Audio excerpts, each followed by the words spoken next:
क्या आपकी अरबी की फसल में कंद छोटे रह जाते हैं, पत्तियों पर दाग आ जाते हैं, या फिर पौधे अच्छे दिखते हैं लेकिन खुदाई के समय प्रोडक्शन उम्मीद से बहुत कम निकलता है?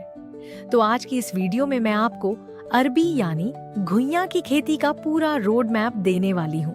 बुआई से लेकर हार्वेस्टिंग तक कौन सा खाद कब डालना है, कौन सा स्प्रे कब करना है, कौन सी बीमारी सबसे खतरनाक होती है और उसका सबसे असरदार सॉल्यूशन क्या है। अगर आपने इस पूरी स्केड्यूल को फॉलो कर लिया तो अरबी की फसल में प्रोडक्शन और क्वालिटी दोनों में बड़ा फर्क देखने को मिलेगा। अरबी की खेती गर्मी और बरसात दोनों सीजन में की जा सकती है। फरवरी से मार्च इसकी सबसे अच्छी सोइंग टाइमिंग मानी जाती है। खेत की तैयारी करते समय मिट्टी भुरभुरी होनी चाहिए क्योंकि अरबी में पानी रुकना सबसे बड़ा नुकसान करता है। बुआई से पहले जमीन में एनपीके के साथ ह्यूमिक एसिड मिलाएं। जहां से एनपीके से मिला पोटाश फसल के लिए शुरुआती पोषक तत्व का काम करेगा और ह्यूमिक एसिड मिट्टी को भुरभुरी बनाएगा, जिससे बाद में अरबी को जमीन में फैलने में आसानी होगी। बुआई के 15 से 20 दिन बाद पौधों की अच्छी जर्मिनेशन शुरू हो जाती है। इस स्टेज पर सबसे बड़ा खतरा होता है जड़ सड़न, दीमक, शुरुआती फंगल अटैक। इससे बचाव के लिए पहली सिंचाई के बाद मेटलैक्सल प्लस मैनकोजेब का स्प्रे, और अगर दीमक का खतरा हो तो फिफ्रोनेल प्लस कार्टप। 25 से 30 दिन पर आता है पहली टॉप ड्रेसिंग का नंबर। लगभग 25 किलो यूरिया और 10 से 15 किलो पोटैश प्रति एकड़। और अगर इस समय पर जड़ सूखना या दीमक जैसे कीट दिखे तो फिप्रोनिल प्लस कार्टप इसी खाद के साथ अच्छा रहता है। यही स्टेज तय करती है कि आगे चलकर कंद कितने मजबूत बनेंगे। 60 दिन के बाद आती है सबसे महत्वपूर्ण स्टेज। अब फसल तेजी से ग्रोथ करती है और इसी समय सबसे ज्यादा बीमारी आने का खतरा रहता है। सबसे खतरनाक बीमारी लीफ ब्लाइट। इसमें पत्तियों पर भूरे या काले धब्बे आने लगते हैं और धीरे धीरे पूरी पत्ती सूख सकती है।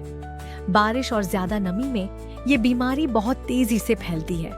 इसके कंट्रोल के लिए मैनकोजेब प्लस कार्बेंडाजिम या कॉपर ऑक्सीक्लोराइड का स्प्रे करें। अगर डिजीज ज्यादा बढ़ रही हो तो सिस्टमिक फंगिसाइड भी इस्तेमाल कर सकते हैं। इस स्टेज पर एफिड और सकिंग पेस्ट जैसे सफेद तितली या भुनका पत्तियों का रस चूसते हैं, जिससे पौधे कमजोर हो जाते हैं। इसके लिए इमिडाक्लोप्राइड या थियामेथॉक्सैम का स्प्रे बहुत असरदार रहता है।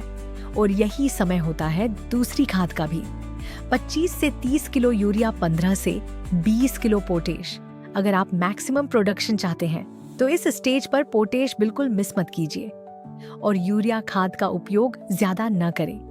यही न्यूट्रिएंट कंद को मोटा और भारी बनाता है।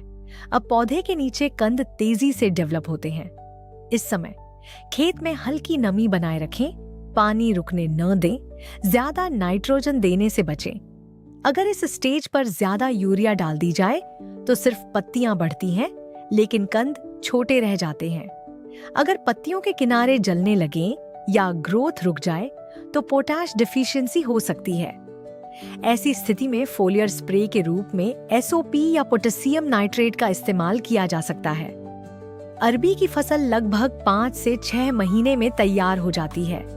जब पत्तियां पीली होकर सूखने लगें, तब हार्वेस्टिंग शुरू कर सकते हैं। खुदाई के बाद कंद को छाया में सुखाएं, सीधे धूप में ज्यादा देर न रखें। स्टोरेज में नमी से बचाएं, वरना सड़न शुरू हो सकती है। अगर आप चाहते हैं कि मैं अरबी की खेती का 1 एकड़ का कंप्लीट खर्च और प्रॉफिट एनालिसिस या सबसे ज्यादा प्रोडक्शन देने वाली वैरायटी पर वीडियो बनाऊं, तो कमेंट में जरूर बताइए। वीडियो पसंद आई हो तो लाइक, शेयर और सब्सक्राइब जरूर करें ताकि खेती से जुड़ी ऐसी प्रैक्टिकल जानकारी आपको लगातार मिलती रहे।